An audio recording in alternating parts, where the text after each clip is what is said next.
Good morning everyone. Today I am going to teach how to create any website. In this video we will learn all the steps which required while making website. हम लोग इस video के अंदर देखेंगे कि website किस तरह से बनाया जाता है।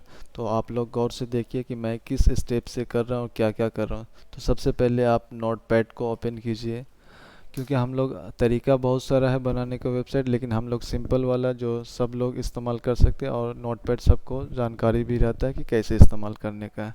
तो सबसे पहले मैं HTML टैग को ओपन करता हूँ, और जिस टैग को ओपन करूँगा उस टैग को क्लोज़ भी करूँगा। तो इसलिए मैं HTML को टैग को क्लोज़ भी कर दिया। उसके बाद फिर HTML के बाद मैं हेड टैग को ओपन करूँगा, तो फिर हेड टैग को भी क्लोज़ कर दूँगा। उसके बाद फिर मैं हेड टैग ओपन करने के बाद फिर मैं बॉडी को ओपन करूँगा और फिर बॉडी को क्लोज करूँगा। So this is basic structure for making any website. ये जो है बेसिक स्ट्रक्चर है।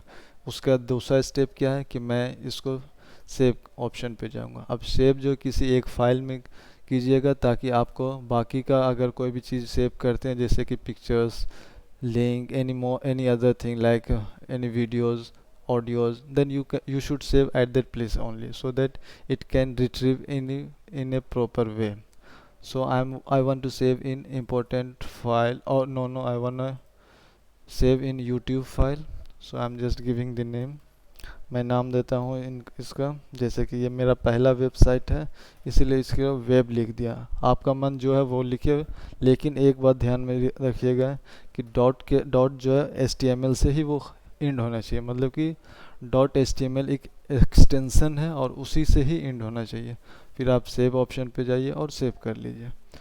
फिर आप इसको चेक करने के लिए कहाँ जाइए, फाइल एक्सप्लोरर पे जाइए। उसके बाद यहाँ पे देखिए आपके वेब नाम से आ चुका है, तो इसको डबल क्लिक कीजिए। देखिए यह आपका वेबसाइट क्रिएट हो चुका है, लेकिन यहाँ पे आपको अभी नहीं दिख रहा है। क्यों? क्योंकि अभी जो है कुछ लिखा ही नहीं हूँ बॉडी के अंदर। तो बॉडी के अंदर मैं अपना नाम पहले लिखता हूँ, ताकि मैं कुछ देख पाऊँ कि हाँ कुछ हो रहा है या नहीं हमारे वेबसाइट के अंदर। तो इसको Ctrl+S से आप लोग सेव कीजिए। फिर यहाँ देखिए एक रिफ़्रेश का ऑप्शन है, उस पर जाके क्लिक कीजिए।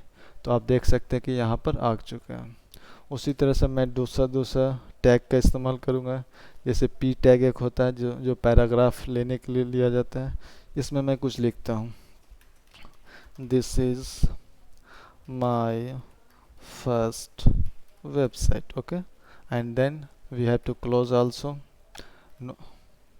And then I'm taking one more tag that is called H1 tag. Actually H1 H2 H6 तक टैग आता है, वो डिपेंड करता है कि आपका फ़ॉन्ट साइज क्या है। तो मैं सेम थिंग यहाँ से कॉपी करता हूँ और इसी में पेस्ट कर देता हूँ। तो Ctrl+C से कॉपी किया और Ctrl+V से पेस्ट किया, लेकिन H1 से शुरू हुआ, इस वजह से H1 से ही क्लोज हो जाएगा। अगर वो कैपिटल स्मॉल तो यहाँ पे आपको कोई दिक्कत की बात नहीं, लेकिन फिर भी आप ख्याल रखिए कि कैपिटल स्मॉल ज़्यादा चेंज ना हो। तो आप देख सकते हैं कि नॉर्मल H1 जो है, अब मैं अगर इसको H2 में कन्वर्ट कर दूँ, तो फिर आप समझ जाइएगा कि क्या एक्चुअली H1 है, H2 है, और या एनी अदर H और heading. Actually H means heading. तो यहाँ पर आकर के मैं इसको क्या कर रहा हूँ, H2 कर दे रहा हूँ। तो आप चेक कीजिए क्या हो रहा है हमारे वेबसाइट के अंदर। तो सेम चीज़ लिखा रहा है, लेकिन उसका फ़ॉन्ट साइज जो है वो डिफ़र कर रहा है। अब हम लोग नेक्स्ट स्टेप सीखते हैं कि कोई भी वेबसाइट का लिंक अपने वेबसाइट पे कैसे डाल सकते हैं। तो उसके लिए हम लोग इस्तेमाल करते हैं AHREF is equals to apostrophe डालूंगा। उसके बाद इसके बीच में कोई लिंक डाल दूंगा।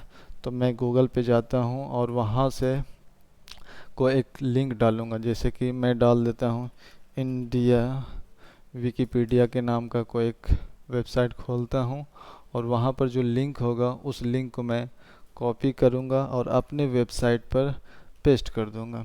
ठीक है। उसके बाद मैं इसको क्या करूँगा, क्लोज कर दूँगा। किस टैग से? First and before that you have to mention the name. मतलब कि आपको क्या नाम होना चाहिए लिंक जिस पे क्लिक करने के बाद ये लिंक खुल जाए। तो मैं डालता हूँ click here to know about India. मतलब कि ये नाम लिखा हुआ रहेगा, और इस पे जब आप क्लिक कीजिएगा तो फिर आपका वेबसाइट खुल जाएगा। तो ये देखिए ए से हम लोग क्लोज भी किए, यहाँ ए से शुरू हुआ तो ए से क्लोज भी किया। इसको कंट्रोल एस से सेव कीजिए और फिर आप जाइए रिफ़्रेश ऑप्शन पे। तो रिफ़्रेश ऑप्शन करने के बाद यहाँ पे देखिए लिंक एक्टिवेट हो चुका है। तो इस लिंक एक्टिवेट जब हो चुका है तो इस पर जब क्लिक करूँगा मैं तो वो हमारा जो इंडिया का वेबसाइट है उस पर चला जाऊँगा। तो आप जा कर के चेक भी कर सकते हैं कि जा रहा हूँ कि नहीं। तो आप देख सकते हैं कि ये दूसरा वेबसाइट हमारे वेबसाइट के अंदर लिंक हो चुका है। अब मैं एक चीज़ और आपको सिखाता हूँ, B R tag. Actually B R tag जो है वो दो लाइन के बीच में दो वर्ड्स के बीच में अगर डिस्टेंस देना है तो उसके लिए हम लोग बी आर या ब्रेक का इस्तेमाल करते हैं। तो अब मैं इमेज डालूँगा अपने वेबसाइट पे। तो इमेज डालने के लिए आपको IMGSRC is equals to double inverted commas के अंदर मैं क्या करूँगा, पहले एक इमेज सेव करूँगा अपने फाइल में। तो फ्लावर नाम से मैं एक इमेज जो है वो सेव कर रहा हूँ। तो यहाँ पे देखिए ये एक इमेज है, इसको मैं सेव कर रहा हूँ राइट क्लिक करके और सेव इमेज पे जाता हूँ। तो मैं कंट्रोल वॉल्यूम F पे मैं अपने फोल्डर यूट्यूब पे जा कर के इसको फ्लावर नाम से सेव कर देता हूँ। तो फ्लावर नाम से मैं क्या कर रहा हूँ, सेव कर रहा हूँ।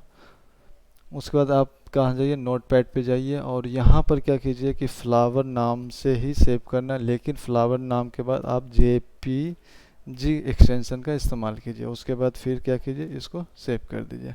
सेव करने के बाद अगेन आपको क्या करना है, कंट्रोल S से इसको सेव करना है। और उसके बाद आप फिर आइए यहाँ पर आकर के आप जो है इस पर जब रिफ़्रेश करते हैं तो आपको ये पिक्चर दिखने को मिलता है। मैं थोड़ा सा इसका बैकग्राउंड कलर वगैरह डाल देता हूँ। एक्चुअली वो CSS में हम लोग सीखेंगे, लेकिन फिर भी मैं यहाँ पे डाल करके आपको दिखा देता हूँ कि कैसे हम लोग डालते हैं बैकग्राउंड कलर। तो उसके लिए मैं यहाँ पे स्टाइल का इस्तेमाल करता हूँ। आप लोग ये अगर नहीं भी समझ रहे हैं तो मैं आपको बाद में फिर से समझाऊँगा ये स्टाइलिंग कैसे होता है। तो एक्चुअली मैं बॉडी को कलर देना चाहता हूँ, तो बॉडी में मैं लिखूँगा, ये करली ब्रैकेट से ओपन और क्लोज किया जाता है। तो जैसे बैकग्राउंड कलर देना तो मैं क्या लिखूँगा, बैकग्राउंड कलर। अब बैकग्राउंड कलर में जैसा कलर आप देना चाहते हैं, जैसे मैं ग्रीन देना चाहता हूँ या येलो या जैसे मैं थोड़ा देर के लिए ब्लू कलर देना चाहता हूँ तो ब्लू कलर डाला। उसके बाद कंट्रोल S से सेव कर लिया और इसको मैं रिफ़्रेश यहाँ पे आकर करता हूँ। तो देख सकते हैं कि आप जो है आपका जो बैकग्राउंड कलर है वो क्या हो गया, ब्लू हो गया। तो इस तरह से मैं और भी इसमें काम कर सकता हूँ, जैसे कि फ़ॉन्ट कलर या सिर्फ कलर डालूँगा। तो कलर सिर्फ डालने के बाद क्या होता है कि वो टेक्स्ट जो भी है उसके अंदर वो कलर आ जाएगा। तो मैं क्या करता हूँ, मैं अपना टेक्स्ट को वाइट कलर डाल देता हूँ। इसको फिर कंट्रोल S से सेव करूँगा और यहाँ पर आकर के रिफ़्रेश करूँगा। तो आप देख सकते हैं कि वो जो टेक्स्ट था वो हमारा क्या हो गया, white. So this is the first videos where you have learned how to create any website in a simple way through Notepad. So thank you very much while watching these things. Hope you will understand in a proper way, and please subscribe and like the videos. Thank you very much.